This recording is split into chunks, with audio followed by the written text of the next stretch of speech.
All எல்லாரும் எப்படி இருக்கீங்க? நல்லா இருக்கீங்கன்னு நினைக்கிறேன். நானும் நல்லா இருக்கேன். எல்லாரும் ஹாப்பியாக இருக்க கடவுள்கிட்ட கேட்டுக்கிறேன். இன்னைக்கு ஒரு ஆர்டினரியான சண்டே சமையல் vlog தான் பார்க்க போகிறோம். இன்னைக்கு என்னோட சண்டே எப்படி போச்சு, என்னெல்லாம் சமைச்சேன் அதெல்லாம் இந்த வீடியோவில் காட்ட போகிறேன். வாங்க வீடியோக்குள்ளே ஸ்ட்ரைட்டாக போயிடலாம். மார்னிங் டைமில் எல்லாரும் ஹாயாக சோஃபாவில் உட்காந்துட்டு இருந்தாங்கன்னா அந்த டே தான் சண்டே. ஏன்னா மற்ற டேலாம் அப்படி உட்கார முடியாதுல்ல. சண்டே மார்னிங் ரொம்ப ஸ்லோவாக ஸ்டார்ட் பண்ணுறது தான் எனக்கு பிடிக்கும். சண்டேலேயே காலையிலேயே அறக்க பறக்கன்னு வேலை செஞ்சுக்கிட்டு ரொம்ப ஹரிபரியாக இருக்கிறதெல்லாம் பிடிக்காது எனக்கு. ரொம்ப ஸ்லோவாக எழுந்திரிச்சோமா ஸ்லோவாக எல்லாமே பண்ணிக்கிட்டே இருந்தால் தான் கொஞ்சம் அப்படியே ஃப்ரீயாக இருக்கும். ஞாயிற்றுக்கிழமை வந்தால் போதும், நம்ம ஆளுக்கு தேங்காய் திருவுற வேலையை கொடுத்துருவேன். ஒரு 4 தேங்காய் கிட்ட நம்ம திருவி வச்சுக்கிட்டோன்னா ஒரு பாக்ஸில் போட்டு ஸ்டோர் பண்ணி வச்சுருந்தா போதும். அந்த வாரத்துக்கு ஓரளவு சமாளிச்சிடலாம். இதை அப்படி நான் அந்த பாக்ஸில் போட்டு ஃப்ரிட்ஜில் வச்சுருவேன். மேக்ஸிமம் சண்டே மார்னிங்ஸில் சிம்பிள் பிரேக்ஃபாஸ்ட் தான் வைப்பேன். பழம் கூட ஏதாவது விரசி சாப்பிட்ற மாதிரி. இன்றைக்கி கோதுமை புட்டும் பழமும் வச்சேன். கோதுமை புட்டு எங்கள் வீட்டில் எல்லாருக்கும் நல்லா பிடிக்கும். ஸோ இன்றைக்கி அதான் செஞ்சேன். கோதுமை புட்டு கூட நான் கிரேவி தான் வச்சு சாப்பிடுவேன். ஸோ ஹஸ்பண்டுக்கும் குழந்தைங்களுக்கும் மட்டும்தான் பழம் வச்சு கொடுத்தேன். நான் இப்போ சாப்பிட மாட்டேன். இன்டர்மிட்டன்ட் ஃபாஸ்டிங் இருக்கனால 12 o'clock தான் சாப்பிடுவேன். அப்போ அந்த நேரத்தில் நான் கிரேவியும் வச்சு முடிச்சிருவேனா, ஸோ நான் அதை வச்சு சாப்பிட்ருவேன். மார்னிங் பிரேக்ஃபாஸ்ட் பண்ணும்போதே கூடவே சைட் பை சைடு துணி துவைக்கிற வேலை, வீடு கூட்டுறது இதெல்லாம் கொஞ்சம் நடந்துட்டு இருந்துச்சு. எல்லாமே செஞ்சாலுமே நமக்கு ஃபுல்லாக வேலை இருக்கும், அது வேற. அப்படி இருந்தாலுமே எல்லாம் செய்யலான்னு களத்தில் இறங்கியாச்சு. என்ன பண்ணுறது, செஞ்சு தரைய ஆகணும். இதுதான் பழம் போட்டு இவங்களுக்கு புட்டு கொடுத்தாலும் அந்த சுகர் போடுற ஹேபிட் அப்பாவும் பிள்ளைங்களும் விடவே மாட்டாங்க. புட்டுனாலே இனிப்பாக சாப்பிடணும் அந்த மாதிரி அவங்களுக்கு மைண்ட் செட்டில் வந்துருச்சு. நான் அப்படியே குழம்பு ஊற்றி சாப்பிட்றதுக்கு அதுக்கு மாறிட்டேன்.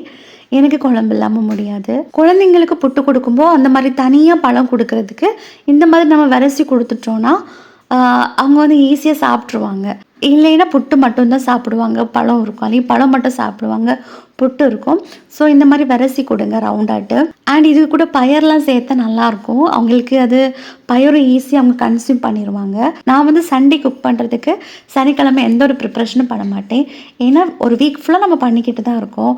அதனால சாட்டர்டே நைட்டும் சண்டே ரொம்ப ஸ்லோவாக எந்த ஒரு இதுவும் இல்லாமல் நமக்கு என்ன இருக்குதோ அதை வச்சு நான் அன்றைக்கி சமைச்சிருவேன். ஆனால் நான்வெஜ் கண்டிப்பாக இருக்கும். கொஞ்ச நேரத்தில் ஹஸ்பண்ட் பீஃப் வாங்கிட்டு வந்தார். கூடவே பீஃபும் பீஃப் போனும் இருந்துச்சு. எனக்கு இது பிடிக்காது, பீஃப் போன் சாப்பிட்றதுக்கு பிடிக்காது. சரி சமைச்சு தானே ஆகணும்னு கறி போன் எல்லாத்தையும் நல்லா வாஷ் பண்ணி வச்சுட்டேன்.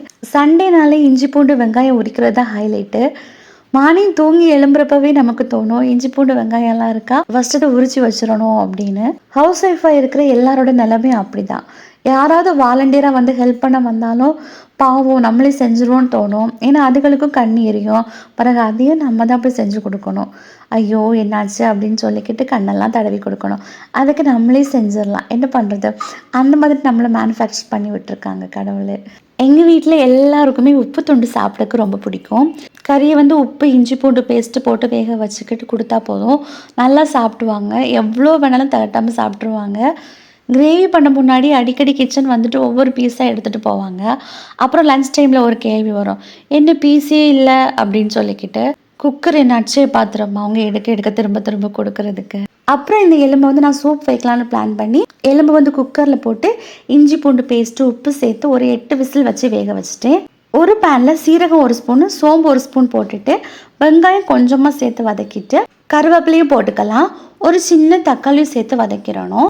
இது கூட 4 பல் பூண்டு, 1/2 ஸ்பூன் பெப்பரை கொஞ்சம் ஒன்றும் பாதியமாக இடிச்சுக்கிட்டு இது கூட சேர்த்துடலாம். அண்ட் இதுக்கு மசாலாவுக்கு ஒரு 1/4 ஸ்பூன் மல்லித்தூள், மஞ்சள் தூள், கரம் மசாலா, மிளகாய் பொடி எல்லாம் போட்டு நல்லா வதக்கிட்டு நம்ம வேக வச்சுருக்கோம்ல எலும்பு அதை தண்ணியோடையே சேர்த்துடணும். நல்ல ஒரு கொதி வந்த பிறகு மல்லியில் தூவி இறக்குனா போதும். சளியெல்லாம் பிடிச்சிருந்துச்சுன்னா இந்த கிளைமேட்டுக்கு நீங்கள் இதை செஞ்சு பாருங்கள். சூடாக குடிக்க ரொம்ப இதமாக இருக்கும். அப்படியே சைட் பை சைடாட்டு பீஃப் கிரேவியும் வச்சுக்கிட்டு இருந்தேன். மொத்தம் 4 போன் வாங்கியிருந்தாங்க.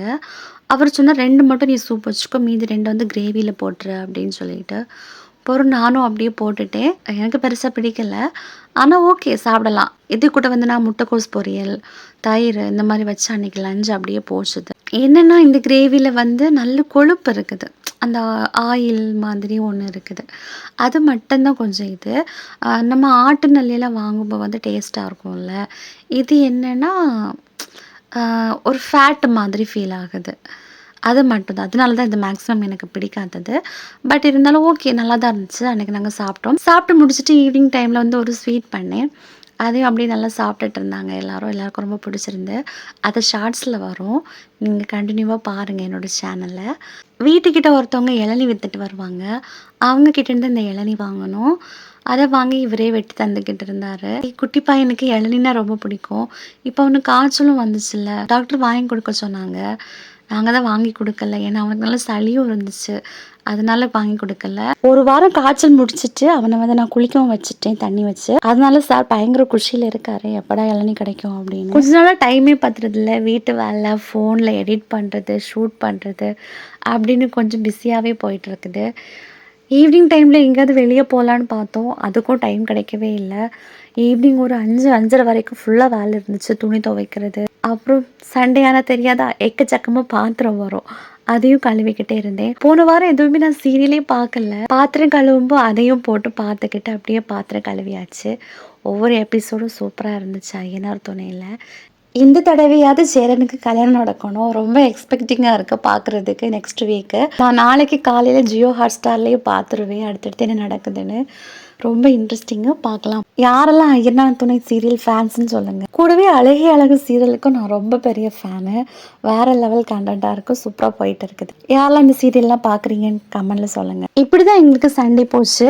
அப்படியே வீட்டில் சமைச்சு சாப்பிட்டுக்கிட்டு குழந்தைங்க கூட டைம் ஸ்பெண்ட் பண்ணிக்கிட்டு வெளியே எங்கேயுமே போகாமல் வீட்டுக்குள்ளேயே தான் அன்னைக்குள்ள சண்டையை கழிச்சிட்டோம்.